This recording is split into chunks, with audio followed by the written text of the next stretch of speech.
Hi everyone, welcome back. So in this video, I'm gonna share with you how to add more levels to Fibonacci in MetaTrader 5.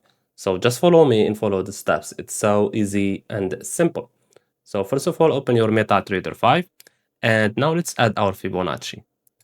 Okay, so let's say I want to add it from here to here, just for example. Now let's say for example, I want to add the 79 level. So all you have to do is right click on your Fibonacci and click on properties. Now go to levels and click on add. And here you have to type the level you want. So as we said, I want to add the 79% level. So you have to type 0.79. Okay. And here on description, type 0.79. If you want to add the 88% level, type 0.88. Okay.